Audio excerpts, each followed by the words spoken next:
if they played Chillicothe right now, Chillicothe beats them. Well, listen,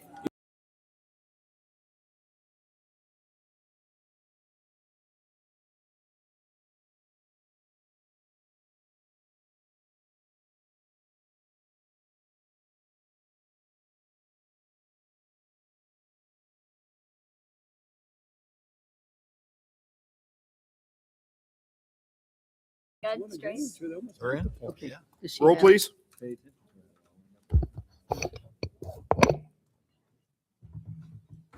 Mr. Garrett, Here. Mr. Porter, Here. Mr. Bonner, here. Mr. Spalding, Here. Mr. Wade. Here. This meeting is being recorded by audio tape. Pledge of Allegiance, Ms. Hammond.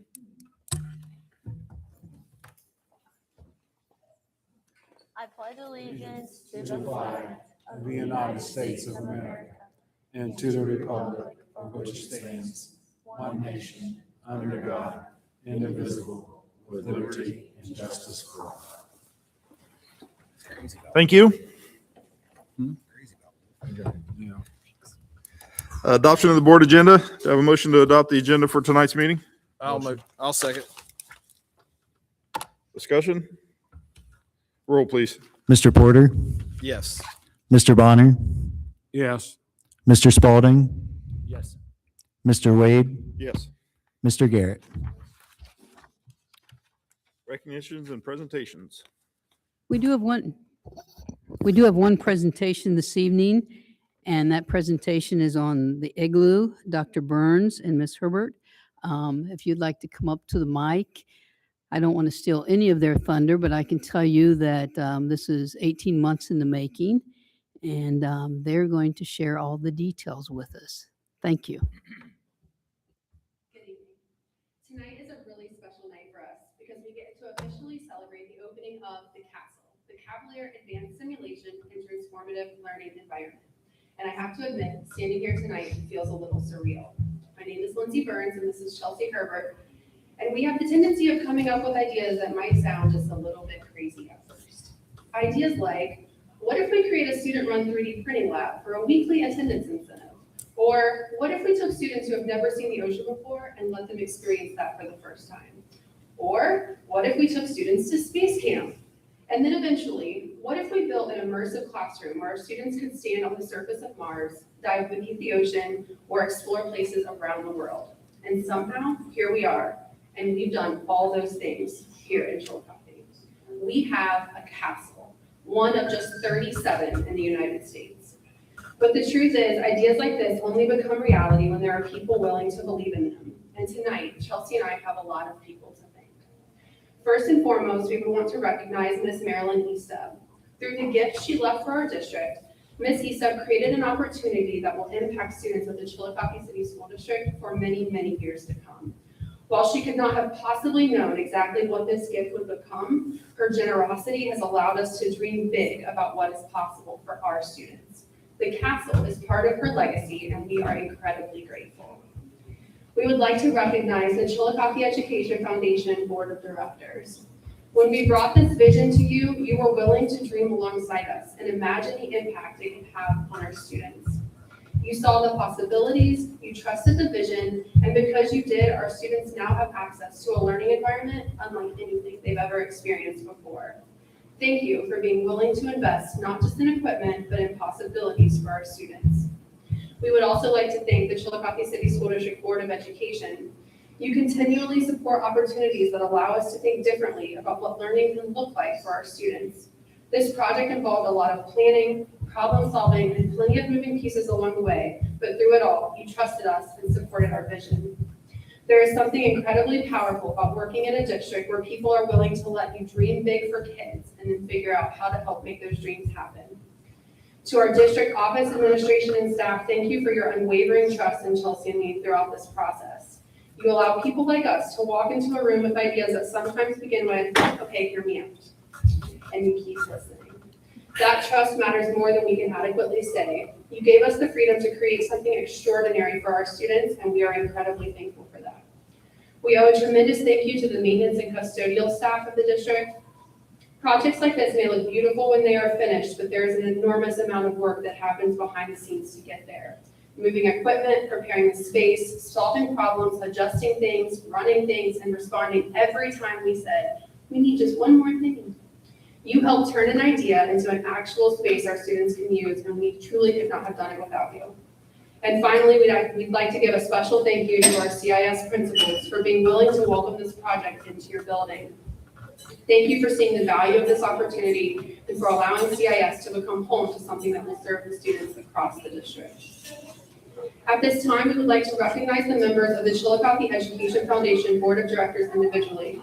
As I call your name, please come forward so that we can present you with a certificate of appreciation for your role in making the capital possible. Michael Benson.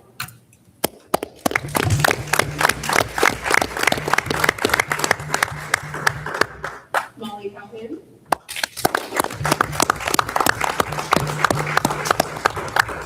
Bob Crabtree.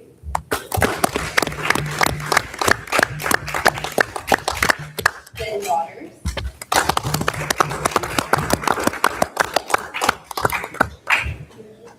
Kim DeFranco.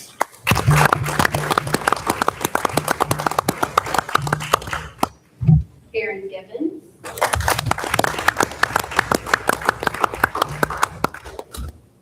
Robert Hitchens. Lisa Johnson.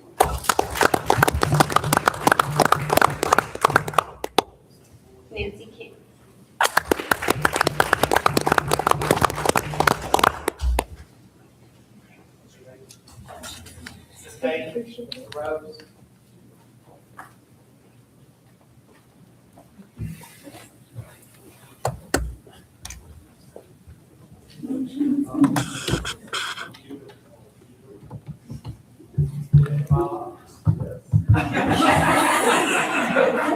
You do fantasy, Bill? No. I got into my first league this year, first time in 10 years, bro. There's a big marathon tonight on ESPN. One more round of applause.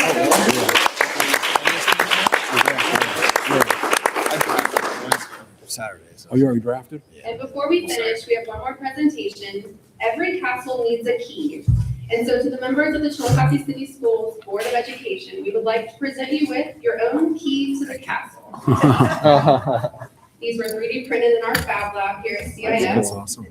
These keys are also your official invitation, so please join us Thank you. tonight, following tonight's meeting, and experience the castle for yourselves. Because it is one thing to hear us talk about it, and it is something entirely different to stand inside it.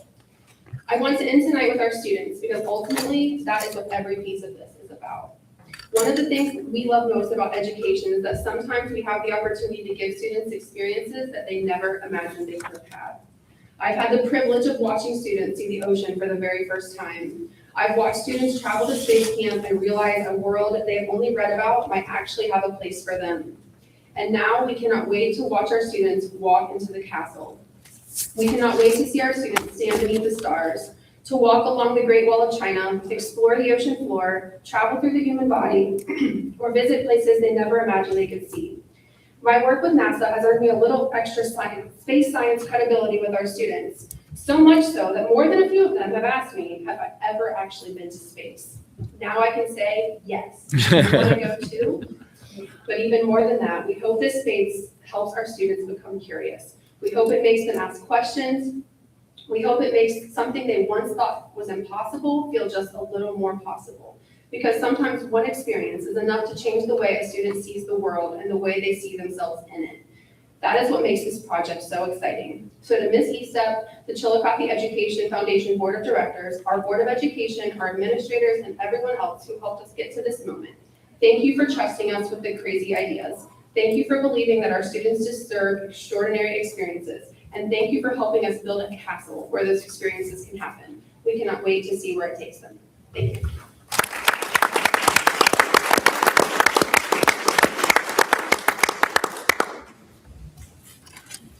Thank you for that. Next is public participation. Welcome to visitors to this and all board meetings. The member desires citizens of the district to attend its meetings so that to become better acquainted with the operations and programs of the schools and so that the board may have an opportunity to hear the wishes and ideas of the public. All meetings of the board are open to the public and the media. Citizens who wish to speak to the board during public participation must abide by the policies and regulations of the district. Public participation will be held for a maximum of 30 minutes, and citizens who have signed up to speak will have an opportunity to speak for 3 minutes to the board. Go to the podium when recognized and remain there for the entirety of your remarks. Do not approach the board or district officials during your remarks. State your name and address for the minutes. Using profanity, making threats, or causing a disruption will not be tolerated. We strive to treat everybody at this public meeting with professionalism and respect, and request citizens attending the meeting and public participants do the same. Thank you for attending the public meeting. Do we have any requests? Yes, we have one request for public participation. Susan McKell. If you don't mind, just state your name and address for the minutes, please. Thank you. My name's Susan McKell. I live at 17 Overlook Drive. And I'm a proud member of the class of Chillicothe High School in 1977.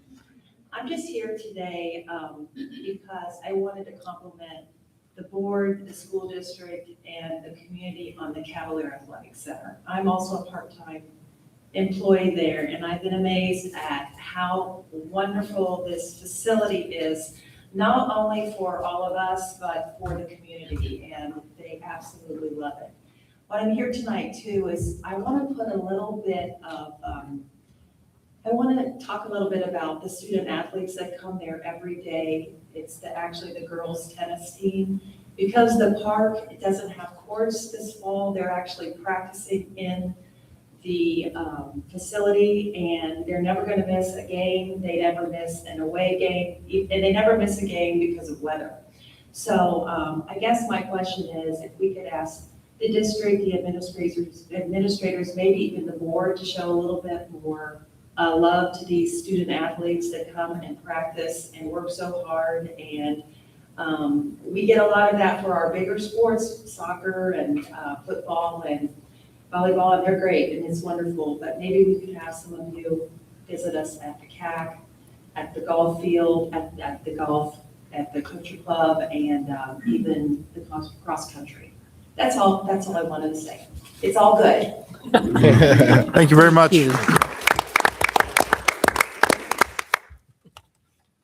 Student liaison. I just made a video, so show it.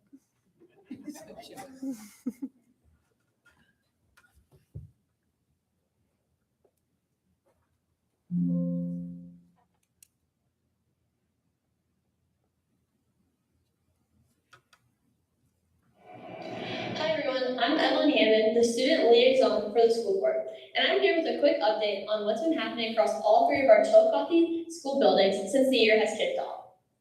To start, at CPS, the first few days have gone really well. Our kindergarten and first grade students spent their opening days getting comfortable with their classrooms, teachers, and the building. Staff focused heavily on routines and expectations to help set the tone for a great year. CPS is also excited to welcome preschool students for their first day on Wednesday, officially bringing all early learning grades into the building. CIS has had an incredibly strong start. One major highlight is the new 2nd through 5th grade configuration, which has already created positive energy among students and staff. The 2nd grade team has done an amazing job welcoming students and building routines right away. Another big change is the new 4-person team structure for 5th grade, and students are loving having multiple teachers throughout the day. Last week, CIS used a staggered start to welcome 825 students into the building, helping everyone adjust smoothly. Today, they launched their Start Strong attendance campaign, offering incentives to encourage consistent attendance. As CIS enters its first full week, the focus is on practicing routines and procedures to keep the year running smoothly. CMS also began the year with a staggered start. 6th grade on Wednesday, 7th grade on Thursday, and 8th grade on Friday. Today is the first day all 3 grades are in the building together, and staff has been focusing on helping students settle in, learn expectations, and getting comfortable with their schedules. The staggered start helped each grade ease into the year with more support and attention. CHS kicked off the year with a lot of excitement. Seniors held senior sunrise at 6 a.m. at the O, and it was a great way to start their final year together. All students started on Wednesday, and by Friday, the energy was already building. We had a pep rally before the football game, and the first game of the season did not disappoint. The Cavs won 35-0, which was an awesome way to start the year. All sports sports are officially underway, with boys soccer being 1-1, girls soccer 0-1, girls volleyball 1-2, boys and girls cross country kick off their season this Saturday at Centerville High School, and girls tennis, girls golf, and boys golf are in full swing as well. It's been a busy and exciting first week at CHS, and students are settling into routines while getting involved in everything happening around the building. Overall, all 3 buildings have had a strong and positive start to the school year. Students are adjusting well, staff are working hard to build routines, and there's already a lot of momentum across the district. I'm looking forward to sharing more updates as the year continues. Thanks for watching.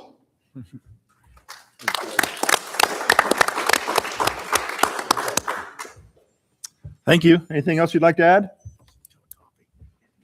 Yeah, he asked if you had anything else you wanted to add. Oh, no. Thank you very much. Legislative update? Yeah, thank you. Don't know I can be quite as upbeat as that, but there is a lot of pending legislation out there. We won't go through it all. I just, really try to hit a couple of things. Something I find very interesting and encourage the study of the Declaration of Independence during the U.S. 250th.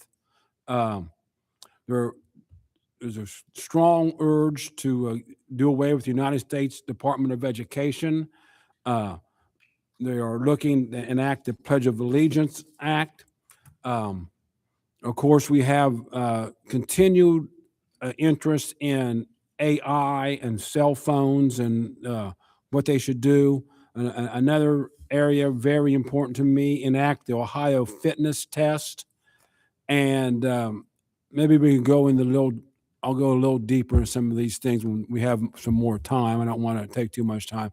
But House Bill number 155 may have the most interesting of all language in it.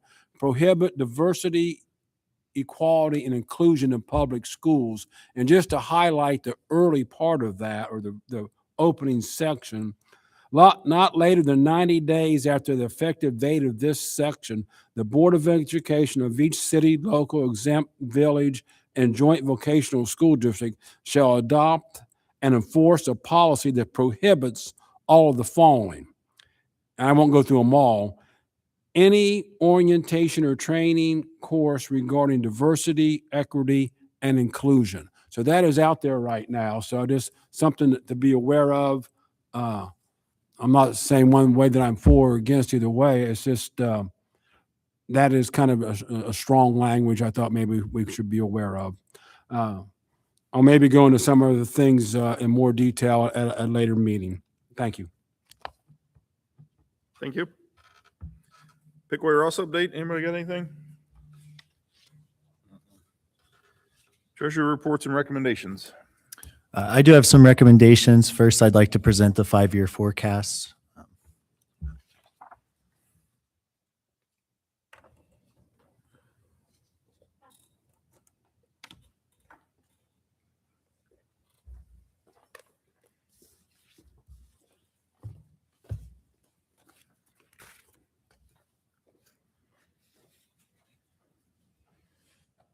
Good evening, everyone. I'm Nick Rose. I'm the new treasurer here at Chillicothe. I'll be presenting the 5-year forecast. First, I want to say thank you to Corey and Malachi for setting me up here. I'm a former teacher. There's no way I could give a presentation sitting down, so they got me a clicker and allowed me to do this standing up. So some context here before I get started. Typically, the fall forecast has been presented in November historically in Ohio. Last year, that was moved up to October. The legislators dictated that it has to be done by the end of August. So that presents some issues as we're trying to look ahead to the new school year. We still have enrollment fluctuations. Typically, it's around Labor Day we get a firm count. You always have fluctuations, but particularly early in the year. New contracts haven't started. So all of these projections, again, can change. I'll continue to update everybody informally, whether the state requires it or not. But I do want to make sure I say that that's why this is taking place earlier than in previous years.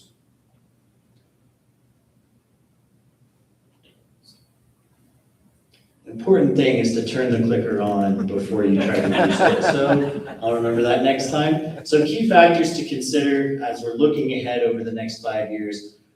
We all know that we had federal pandemic relief money coming in. That ended around fiscal year 2024. The loss of those funds in conjunction with the new state budget that took effect July 1st, 2025, are the prime drivers, in my opinion, of the financial situation that we found ourselves in over the last couple of years. So we'll be talking more about that.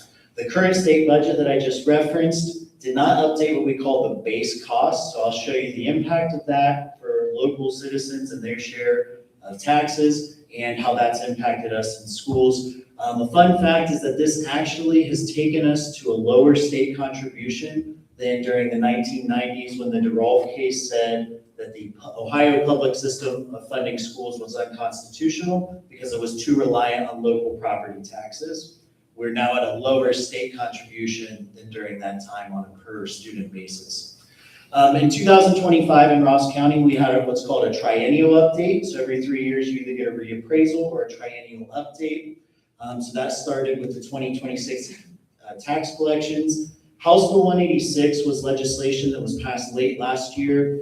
I'll talk more about that and its impact both for individual taxpayers and then on school district revenue. But you're going to see that impact our current fiscal year 2027 revenues. So you'll probably notice I'm only 33, but my hair's already going gray. A big part of that is because I do 5-year forecasts on 2-year state budget cycles. So I'm still saying the new budget that took effect July 1, 2025, we're gonna have a new one July 1, 2027. So buckle up, that's about to start. Capital outlay needs, we have some roof needs that we're gonna have to address. We'll be looking at that and how to best leverage our permanent improvement funds, but that impacts our planning. We also have negotiations with both unions coming up this spring. Obviously, that always has an impact on your bottom line. And then the bottom point here is really the thing that we all need to be aware of. Our general fund cash balance is currently at 1/3 of our minimum based on board policy, which is based on best practice. From the Ohio Association of School Business Officials, they recommend having 3 months expenditures in cash on hand. We are currently at about 1 month. So that's what we'll be looking at in this presentation. So we'll start with the current fiscal year. We ended this last fiscal year with 28 true days cash. I am currently projecting us to have a net gain for the year of a little over 620,000.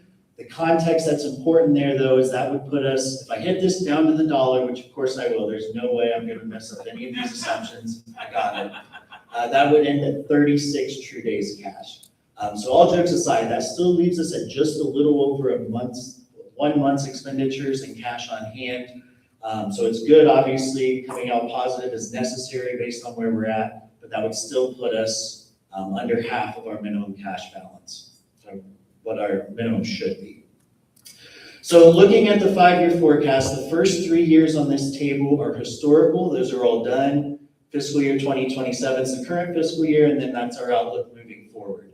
So looking forward, again, we are projecting to be positive this year, but you can see we are projecting to deficit spend each year afterward. So there's a lot of things that are going to happen between now and next year. We have a new state budget that's going to be coming into play. We know that. We have levy outcomes that will have a heavy impact on our revenues that we'll have to see how those turn out. But while I'm on this slide, I really want to look at the historical years. So if you look at fiscal year 2024, I know those numbers might be a little hard to read, but on the far left, we ended that fiscal year with over $8.3 million in the general fund. That was 93 true days cash at the time, right? So right above our minimum cash balance. So a lot of times people might ask, well, why do you need money if you have money in the bank? This illustrates exactly why. It shows you how quickly a cash balance can deteriorate. So in 2 years, from fiscal year 24 to 26, we went from 93 true days cash, again, which just is a measure of how much money you have to meet your obligations, to 28 in 2 years. So that's why it's recommended to maintain that 90. You can see if we didn't have 90 at the end of fiscal year 2024, right, we'd already be out of cash. So it's extremely important that we rebuild that cash balance because it can happen quickly. So while I'm here too, it's important to note what happened there after 24 was we lost those pandemic funds and we had a lot of money coming back to general fund in terms of salary and benefits. And I'll have another slide on this too. But that's why we went from a surplus to this extreme negative deficit in fiscal year 2025 in 1 year. So again, it happens quickly. So what's changed since February? I always like to review what has, the previous forecast, what's changed and why. You can see a lot of these are pretty close. There's not been a lot of movement with our property tax projections or other types of revenue. State funding is the big change here. So that's almost $1 million higher than what we were looking at in February. This is primarily driven by enrollment. Decreased enrollment was a historical trend that had been projected moving forward. Right, as of today, and this will fluctuate, we're looking at an even enrollment or actually positive. In my projections, I've maintained even enrollment, and that's a big driver of why we're seeing state fund revenues higher. So that's in our current forecast for August 2026. So overall, they're up 3.6% from the February forecast. Expenses are also up, so those are up 2.25% overall. This is primarily driven by fringe benefits and purchase services. So we at Chillicothe had a very difficult year in terms of claims. We're looking at likely a high insurance premium renewal. So this increase here is primarily driven by health insurance.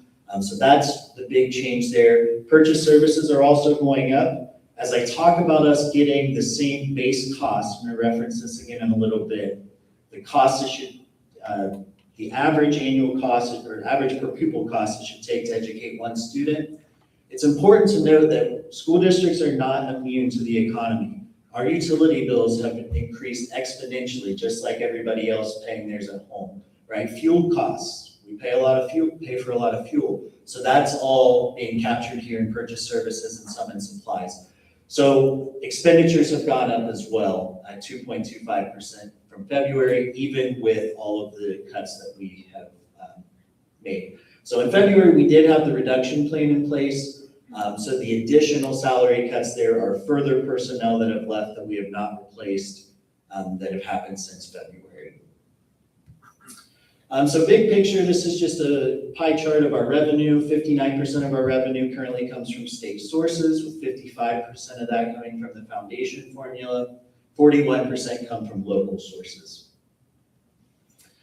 This is a slide that really shows the annual change of property tax values and can show or help to see the impact of property tax legislation. So fiscal year 2025 to 26, we saw a big jump from $9.69 million to $10.68. That was because of the reappraisal or the triennial update that took place in 2025. So our resident taxpayers saw an increase of 30.1% on average in that triennial update. You'll notice though that from 2026 to 2027, our projections are going down by over $300,000. The driver of that is the new legislation called House Bill 186. Okay, so what House Bill 186 is going to do, and I'll talk about this a little bit more in detail, is essentially cap our tax revenues at the local level at the rate of inflation over the previous 3 years. We are not going to see that full 30% that we all saw in our first half tax bills, and I'll talk about why. But that's why we see the drop in 27. In 2028, it stabilizes a little bit, and that's because of the timing of House Bill 186, which again, I'll hit here in a minute. And then in 2029, that'll be after the next reappraisal. We sure hope we're not looking at another 30%, so we have a more modest increase projected here, but that's the next time we'll all see those values updated. So House Bill 186, I keep referencing that because it's very, very important for you to understand as a property taxpayer, and it's very important for our bottom line. So this was new property tax legislation that passed late last year. Basically, it says the property values for collection purposes are now capped at the inflation rate from the previous 3 years. So for 2025, when we had the triennial update, the rate over the last 3 years was 13.30%. Our triennial update, though, was an average of 30.1% for residential taxpayers. So essentially, you are going to receive a credit to even that out. Rather than paying the full 30% increase, you're going to pay a 13.3% increase. Here's where it gets fun, though. The bill was not passed in time for first half 2026 bills. So if you paid your first half bill, if you don't do escrow, you pay it as it comes, first half, second half. You saw the full increase on the first half bill. On your second half bill, that's when it was basically first implemented because of the timing of the legislation. So you got the credit for the first half of 2026 and you got the credit for the second half of 2026, both on your second half bill. If you paid it all in the first half, you're not going to see that credit until the beginning of 2027. Okay, now I'll confuse myself heavily as I try to explain this, but our fiscal year goes from July 1 to June 30th. So you're getting a double credit on your second half tax bill, 2026, which is fiscal year 2027. So 2 credits at once. Then you're going to get a single credit on your first half tax bill in 2027. So essentially, we're getting 3 bills worth of credits in 1 fiscal year in 2027. That is why we're seeing this decrease from fiscal year 26 to 27. In 2028 fiscal year, you're going to see 2 bills worth of credits because everything will be normalized now. They've caught up. And that's why we see it start to go up a little bit again from 2027. Okay, if that's as clear as I feel like it sounded, I do have a flyer on my website on the treasurer's page. Please ask me questions. I've studied this a lot. It's really difficult to say it. Hopefully that made some amount of sense, but I'd be happy to go through that with anyone because it is complicated. But anyways, that's why we saw the decreased fiscal year 2027 in tax revenues. All right, this, I think, does a really, really good job of illustrating what exactly has happened at a big picture level in Ohio. The green bar here is base cost. This is our local data. This is not statewide. This is in Chillicothe. You notice what's going on with the green bar? Nothing. It's staying the same, right? The blue bar is the local share. That's what the state is calculating we as resident taxpayers should be able to pay per student. The gold bar is the state share, saying what they're going to contribute. So the green bar doesn't change. These bars, this number is based on 2022 base cost inputs. Fun fact, since 2022, our country has seen 14% inflation. The state, however, is funding us and saying that it should still cost the same in 2026 as it did in 2022 to educate a child.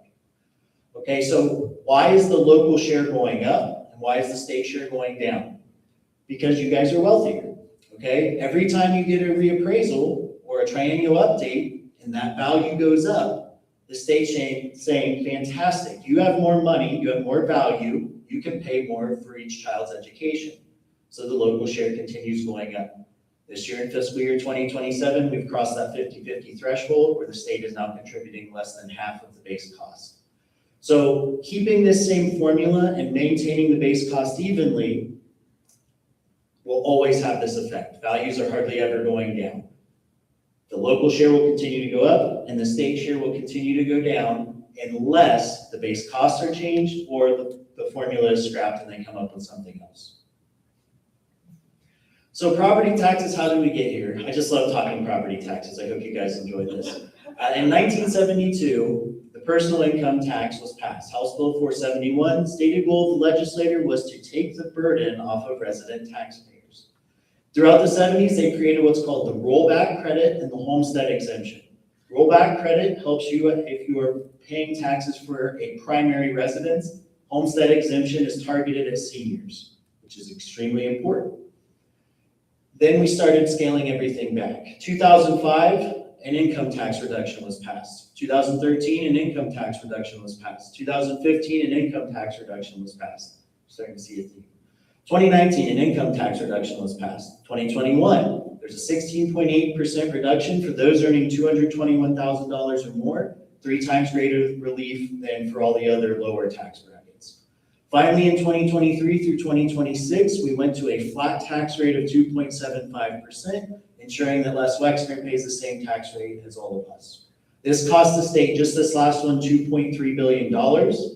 If they wanted to double the homestead and double the rollback, which would benefit seniors and those paying taxes for their primary residences, it would have cost $1.8 billion and they'd have had $500 million left over. So historically what's happened is the burden has shifted from businesses to residents. In 1975, now I was negative 17 at this time, but this is what my father and grandfather have told me.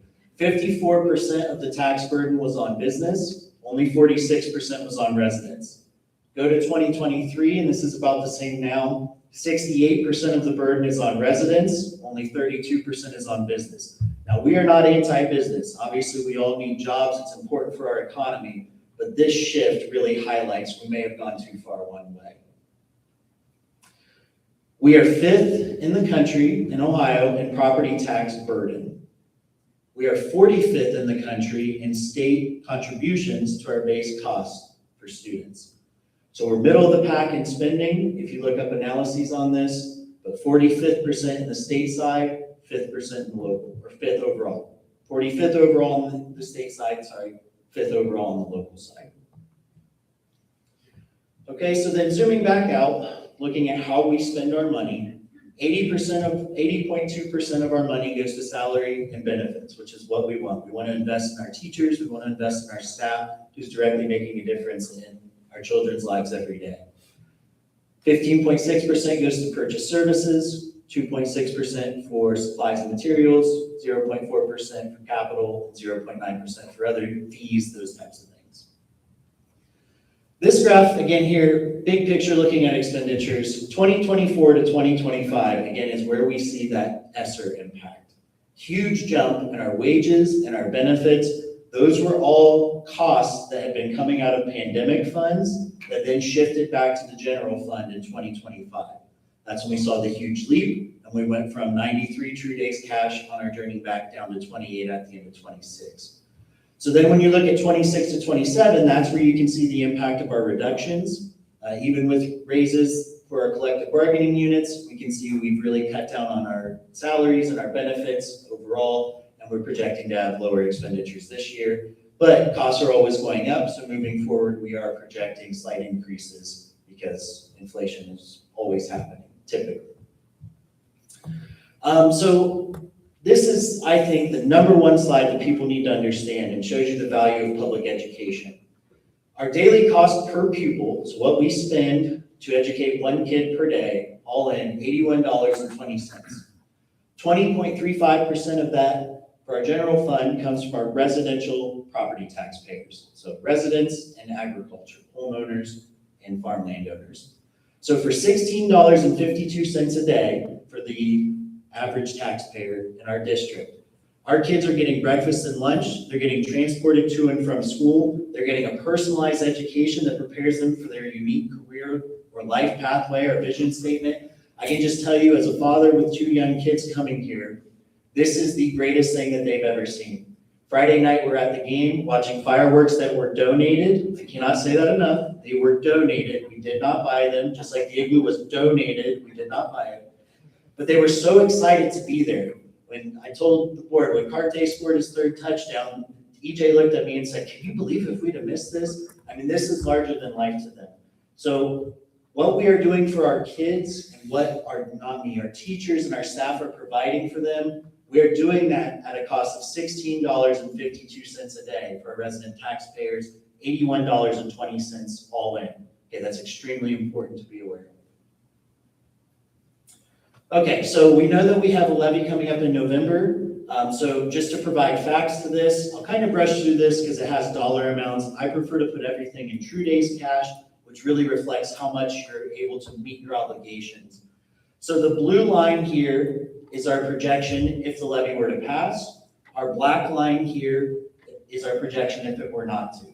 And I think this really highlights why the 0.75% was chosen. You can see in fiscal year 2030 with the levy, now it's a slower ramp up because if it passes in November, we really wouldn't start collecting until April. So that's why you see kind of the exponential growth from 28, 29 and on. But by 2030, we project to be at 88 true days cash, almost to our board required minimum. And again, best practice minimum. Whereas by 2030, we're projecting to run out of cash without that levy amount. So again, the only thing that's changed here is levy passes or fails. This is all based on the 5-year forecast that you've seen and that will be filed with the state. So conclusions, again, I cannot hammer home enough. Although we are projecting to have a surplus this year, we are currently at 30% of our minimum required cash balance per board policy, and that is based on best practices recommended for all school districts throughout the state. The new state budget and loss of federal pandemic funds contributed heavily to deficit spending over the previous 2 fiscal years. We've had a large triennial update that's increased local revenues, but also increase capacity in the state funding formula. So because the base cost has not gone up, the state share has gone down and the local share has gone up, although it is capped now at the inflation rate because of 186. So we're currently projecting to end fiscal year 2027 in the black after having staff reductions, but we are projecting a return to deficit spending in fiscal year 28 and beyond. The income tax levy outcome, the new state budget, which will be effective July 1, 2027, those things are going to have a major impact on our planning moving forward and what types of cuts or additions we may be able to afford or not afford. So if the board has any questions, I'd be happy to answer those now.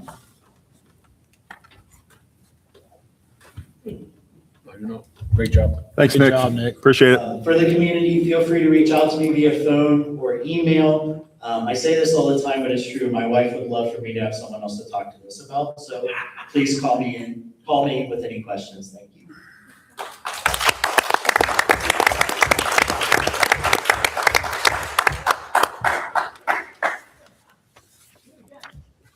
Yeah. So to my recommendations, we have the financial reports, the forecast that was just presented, gifts and donations, appropriations, estimated resources. I did want to look at item H. That's a recommendation for a bid for HVAC control systems in our field house. We had a utility audit this summer indicate that there was a large potential for savings there if we better administered our energy. So the control system was recommended, and that is the best quote that we received in item H. And then I also wanted to point out in item J, the Meta Solutions cooperative advertising and receiving bids. This does not obligate the district to buy a bus or a van. This is not us purchasing one. This is just us joining the consortium so that if we do buy one at a later date, we will be able to use Meta's cooperative purchasing pricing.